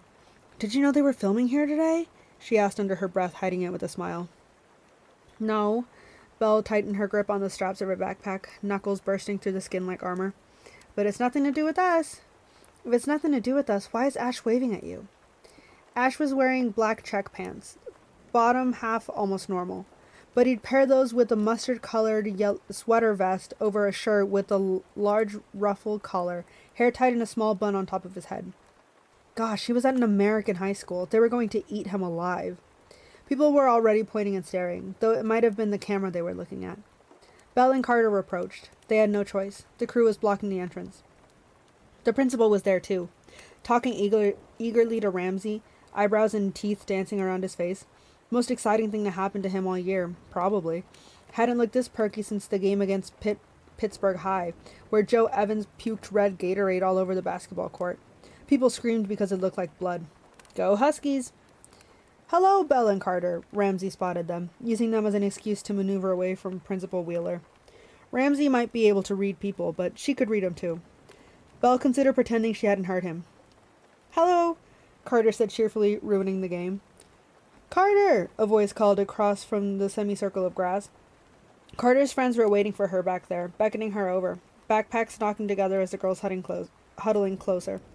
Carter glanced at Belle like she was waiting to be released. Belle wanted to say no, but what was the point? See you later, she said, letting Carter go, because she was going anyways, always would be. Carter darted off without a second glance back. Her friends rebuilt their huddle around her, chattering excitedly. Belle, Ramsey said, bringing her attention back to him. A crowd was starting to form around them, a bottleneck to reach the door. I know we're not scheduled to film with you until Saturday for the reenactment. His eyes lit up. Very exciting. Fantastic. Can't wait. But today we're filming around the school, seeing the place your mom used to work, what it was like to be a high school English teacher here, her life outside of home. We'll be interviewing a few of the teachers who worked alongside her, Principal Wheeler, Mrs. Torres, and of course, Mr. Tripp. Mr. Tripp, math, but he was Belle's homeroom teacher, and the man who found her in that car 16 years ago. Why had his name stung a little when Ramsey said it, though? Belle hadn't realized that he taught here at the same time as Rachel. Maybe that was the reason he was always nice to her. Rachel took everything. But now I've caught you, Ramsey said. Literally, Belle muttered. He continued. I thought it would be nice to film you. walking the same halls your mom used to teach in. That's a nice parallel there. And it would be great to talk to some of your friends at lunchtime if they can sign the release form. Belle took a breath, straightening out her face. Yeah, sure, lunch. I'll find my friends. Her tongue too fat around that last word, saying it wrong. Another slug in her mouth. Perfect! Ramsay flashed his teeth. Belle turned to go through the double doors, disappearing into the crowd, passing Ash. He caught her eye and she caught his. A muscle twitched in his mouth, not a smile, sad somehow, like he knew the thing she hadn't said and was sorry about it. Well, he would be sorry, if he ever looked at her like that again. Belle's sneakers screeched against the polished tile of the hallway, more polished than normal. A group of girls were standing by the lockers, juniors, watching Ash through the doors, giggling and falling into each other. And the man bun, one of them snorted, setting them all off again. Belle let the strap of her backpack slip from her shoulder as she passed the group, her heavy bag swinging down and knocking into the girl hard. Hey! The girl shouted, spoiling for a fight. Or spoiling for an apology. Can't hear you, Belle mouthed back at her, pointing at the non-existent wireless earphones either side of her head. She continued down the corridor, past the English classrooms. Every day she had to walk right by the Rachel Shrine, as she thought of it. A collection of photos and certificates on the wall, old letters and poems written to and about the best English teacher ever. The trick was to not look at it, pretend it wasn't there. No doubt Ramsay would want to film in front of it today. Belle, hey! A voice caught up to her, a patter of feet. Belle stopped, narrowed her eyes before she turned. It was Sam Blake, her long black hair pooling like liquid over her shoulder like it always did. I heard what he said back there, about speaking to your friends. I don't mind doing that, I mean. A stone dropped in Belle's gut, growing into that hard knot of tension. She sharpened her tongue. I don't know, Sammy. Do you still think my dad's a murderer and it makes you uncomfortable when he picks me up from sleepovers? Sam's mouth opened and closed, useless, speechless. Belle shot her a deadly smile, and Sam withered away, gone again. It was easy to push people away when you knew how. Belle had a clean record. She was very, very good at it. Making people leave her before they chose to go anyway. Same result in the end, because everyone left eventually, but it hurt less. That was what life was, choosing the way that hurt less. That was what she would do now. She shoved open the door to her homeroom, and it slammed into the wall, startling Mr. Tripp behind his desk. Gosh, Belle, he said, clutching his hand to his chest, hiding what was in it. But Belle had seen. He had been checking out his auburn hair in a small handheld mirror, camera ready. His skin was still sallow, though those same dark rings under his eyes hadn't fixed those. Mr. Tripp, I just got my period and it's a bad one. Blood everywhere. He stared at her through his tortoiseshell glasses, eyes darting, open-mouthed. I'm not feeling well either. Belle coughed a fake hacking cough, spraying it around the room. Mr. Tripp stared harder, backing away in his wheeled chair. Belle coughed again, groaned, hands pressed to her stomach. I don't feel good at all. Might be COVID. I should probably be sent home. That's chapter 5. My gosh. I mean, she clearly doesn't want to be here, right? I mean, like, imagine people are constantly asking you about a parent that you never met, that you were the only witness to, and like now they're here, they're filming about like you, and now they're back at your school and stuff, and like you didn't. Ugh, that must be so tiring. I feel really bad for her. I would not want to be in those shoes at all. Yeah, thank you guys for hanging out. I had so much fun tonight. Thank you guys for theorizing with me. Thank you for hanging out and yapping and listening and just being here. I appreciate you guys so much. Thank you guys. I love you. Take care till the next time I see you. See you next time.